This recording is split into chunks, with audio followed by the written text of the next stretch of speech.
Now let's bring you the latest from the Middle East, and there has been some movement in the last few hours in the Gaza ceasefire plan, which has been in some doubt in the last few days. We're now hearing that Hamas has said it is committed to carrying out the release of Israeli hostages held in Gaza, according to the timeline set out in the ceasefire agreement. Now, the group had previously postponed a hostage release this coming weekend, accusing Israel of breaking the terms of the ceasefire.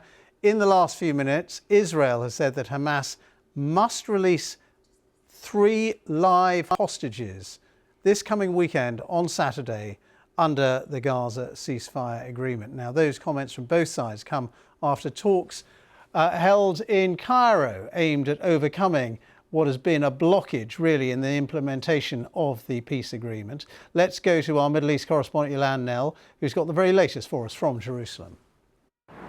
We've had various signs through the day that this latest crisis in the ceasefire between Israel and Hamas could be overcome. We know that Egyptian and Qatari mediators have been working hard on the areas related to aid that Hamas has complained about, the amount of fuel that's going into Gaza, the number of shelters, the heavy lifting equipment. Hamas itself has put out a statement reaffirming its commitment to the agreement as signed, it says, and it says that this should go ahead, the exchange of Israeli hostages that we've seen in return for Palestinian prisoners being freed from Israeli jails. It said that should happen now according to the specified timeline. Now, we would expect that to involve then 3 Israeli hostages being brought out on Saturday, and we've had the Israeli media indicating that if that were to happen, that Israel would maintain the ceasefire, despite the suggestions we've had from President Trump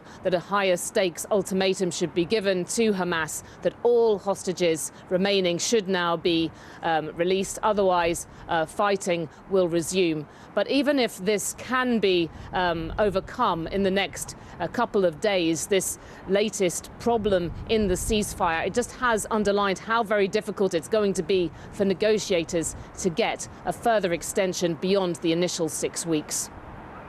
Yolan Nell, our Middle East correspondent, reporting there from Jerusalem.